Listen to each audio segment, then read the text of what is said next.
अब साइंटिफिकली क्या होता है मैं आपके सामने पहले वो एक्सप्लेन करूंगा और उसके बाद हम इसको इंशाल्लाह एक डेमोन्स्ट्रेशन के जरिए देखेंगे भी ये कैसा होता है। ठीक, तो पहली चीज याद रखिए, solar eclipse and lunar eclipse.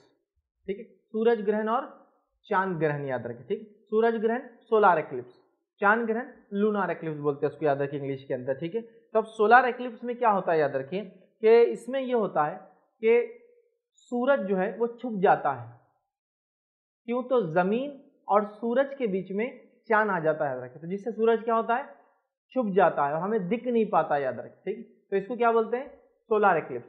और लूनार एक्लिप्स क्या होता है, चांद ग्रहण क्या होता है, जब सूरज और चांद के बीच में दुनिया आ जाती है।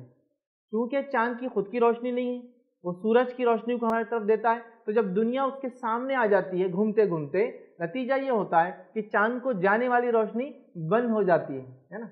चांद को जो रोशनी जाती है सूरज की बंद हो जाती है, नतीजतन दुनिया सामने आने से चांद बेनूर नजर आता है, उसकी रोशनी चली जाती है, याद रखिए। ठीक, तो सोलार एक्लिप्स क्या है, जब सूरज और दुनिया के बीच में चांद आ जाता है तो वो होता है सोलार एक्लिप्स। और जब सूरज, ठीक है, और चांद के बीच में दुनिया आ जाती है उसको कहते हैं लूनार एक्लिप्स, जिसकी वजह से चांद जो है बेनूर नजर आता है।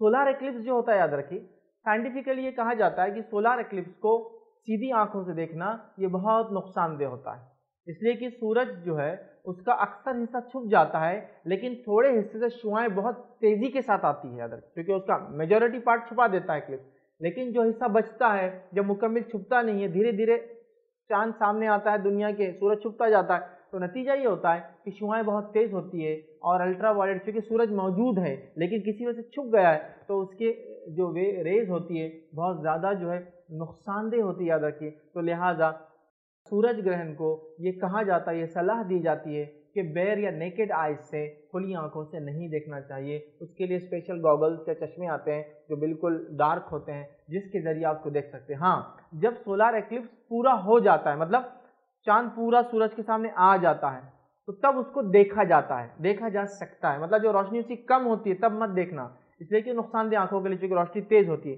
लेकिन जब चांद, समझ लीजिए सूरज है उसके सामने मुकम्मल आ गया, तो तब उसको देखना महफूज है कहते हैं, और ये ज़्यादा से ज़्यादा 3 मिनट तक होता है, याद रखिए, मुकम्मल तौर।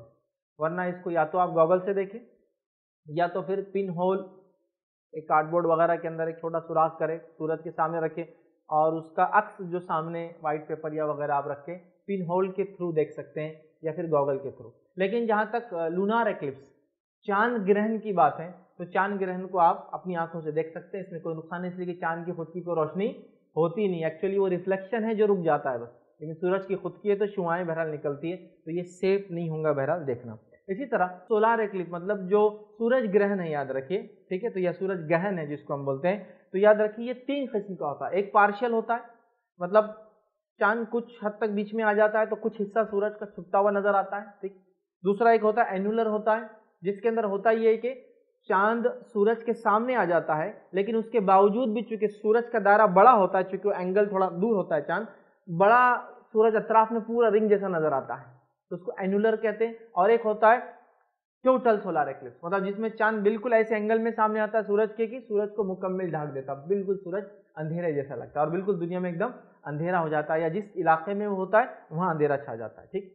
इसी तरह लूनार एक्लिप्स जो चांद गहन है, याद रखिए, ये भी 3 टाइप का होता है। एक होता है पेनिम्बुलर, ठीक है, जिसके अंदर ये मुकम्मल नहीं होता है, मतलब गहन तो होता है, दुनिया सामने आती है, लेकिन फिर भी सूरज की शुआएं जो आसपास से निकलती है, ठीक है, वो उस पर लगती है। जिसकी मिसाल आप हाल में जो चांद जो है ग्रहण हुआ उसकी आप देख सकते हैं, इसमें चांद जो है इसको ब्लू ब्लड कहा गया, इसलिए कि हुआ ये कि चांद पर सूरज की शुआएं जो बीच में इतना भी नहीं आया, तो आसपास से निकल के लाल शुआएं, जो रोशनी का एक एक स्पेक्ट्रम है, वो जाके लगता है, जिसकी वजह से चांद क्या हो गया, लाल लगने लगा, और अंदर के जो उसके हिस्से काले हैं वो ब्लू लगने लगे, तो ब्लू भी था और रेड भी था, तो ब्लू ब्लड उसको कहा गया बहरा।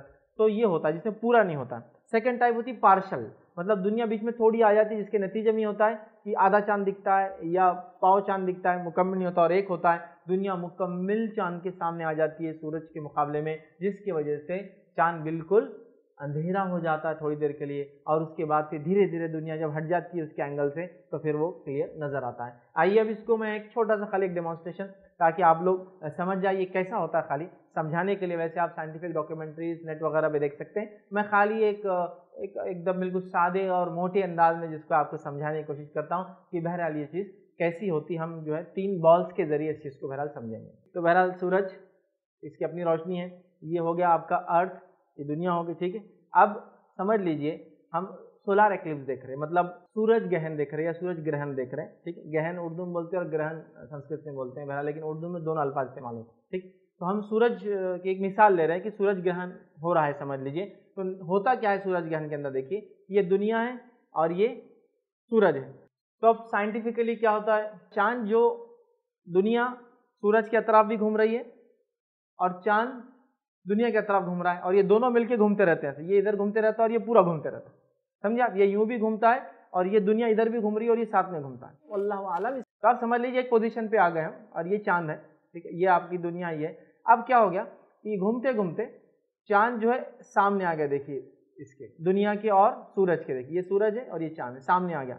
नतीजा क्या होता है, सूरज की सीधी शुआएं रोशनी जो दुनिया पे पड़ना चाहिए वो आके चांद की वजह से क्या होती है, रुक जाती है। और जब ये चांद के साए में जितने लोग हैं उनके लिए सूरज क्या हो गया, छुपता हुआ नजर आता है, मतलब ढकता हुआ। अब ये मुख्तलिफ, थोड़ा छुपाएंगा, ज्यादा छुपाएंगा। अब आप एक सवाल हो सकता है, सूरज तो बहुत बड़ा है, चांद तो बहुत छोटा है, फिर कैसा छुपा सकता है। एक्चुअली सूरज चांद से बहुत बहुत बहुत बहुत बहुत बहुत बहुत बहुत दूर है। तो एक वक्त में वो इतना ज्यादा दूर है कि दोनों एक साइज के लगते हैं हमको। देखिए आप, चांद अगर डूब रहा है और सूरज निकल रहा है, कभी फुल मून जब होता है ना, जब आप सनसेट देखिए और मून राइज देखिए, मतलब चांद निकलता है सूरज डूबता है, दोनों एक साइज के दिखते हैं। वजह क्या एक साइज के दिखने के, जो बहुत दूर है, लेकिन मिसाल के लिए मैं नजदीक रख के बता रहा हूँ, लेकिन बहुत दूर है तो दोनों एक जैसे हो जाते हैं, ठीक है। तो अब ये जितना सामने आएगा पूरा आ गया, कंप्लीट हो जाएगा, थोड़ा आएगा पार्शल होगा, ठीक है, या फिर ऐसा बीच में आएगा कि उसके अतराफ से पूरी रिंग नजर आएंगी सूरज की, तो एनुलर हो जाएगा। तो ये हो गया सूरज ग्रहण, ठीक। अब इसी तरह चांद भी घूम रहा है दुनिया की तरफ। तो कभी ऐसा होता है कि चांद घूमते घूमते घूमते इधर चला जाता है। अब जब इधर जाता है तो बीच में कौन आ जाती है, दुनिया आ जाती है। अब चांद घूम रहा है, दुनिया बीच में आ गई, तो सूरज की रोशनी जो चांद पर पड़ती है, जिससे चांद अपनी रोशनी को इस पे देता है, उसकी खुद की रोशनी नहीं है, तो क्या होता है, ये सूरज की रोशनी दुनिया की वजह से रुक गई। अब जैसा जैसा चांद दुनिया के सामने आ रहा वैसा वैसा अंधेरा होते जा रहा, काला होते जा रहा, काला होते जा रहा, काला होते जा रहा। जब बिल्कुल सामने आ गया तो अब सूरज की मुकम्मल शुआएं उसको छू नहीं सकती, याद रखें। लेकिन अगर ये ऐसे एंगल में है कि, तो सूरज, चांद देखिए ऐसा गोल एंगल में नहीं घूमता है, चांद का एंगल ऐसा है, थोड़ा इधर नीचे जाता है, इधर से ऊपर आता है, इधर से नीचे जाता है, इसका एंगल बिल्कुल गोल नहीं है, ठीक। तो कभी ऐसा एंगल होता है कि वो ऐसी लोकेशन पे आता है कि सूरज की रोशनी दुनिया से टकरा कर अंदर घुसती है, वहां वो मिल जाती है उसको, शफक जिसको बोलते हैं, लाल लालाई जो होती है वो स्पेक्ट्रम, तो वो लाल दिखता है। कभी इतने दूर होता है कि मुकम्मिल काला नजर आता है, मतलब काला मतलब दिखता ही नहीं, मतलब चांद गायब हो गया और कुछ भी नहीं, थोड़ी देर के लिए अचानक रोशनी थी खत्म हो जाती, समझ आया। और कभी ऐसा होता पार्शल, दुनिया थोड़ी सामने आती, थोड़ी सामने आती, एंगल ऐसा, तो उतना ही काला होता है, समझ गया। तो ये था, जब दुनिया बीच में आ जाती है चांद और सूरज के, तो ये चांद ग्रहण हो जाता है। और जब चांद बीच में आ जाता है सूरज के और दुनिया के, तो क्या होता है, सूरज ग्रहण या सूरज ग्रहण, या उसको सोलार एक्लिप्स कहते हैं। बस एक छोटे से एक डेमोन्स्ट्रेशन के जरिए मैंने समझाने की कोशिश की। तो अब साइंटिफिकली क्या होता है हम देख चुके। शरई एतबार से अल्लाह ने इसको नूर दिया, वो जब चाहे उसको छीन सकता है, ये अल्लाह ताला की बहरहाल मर्जी है।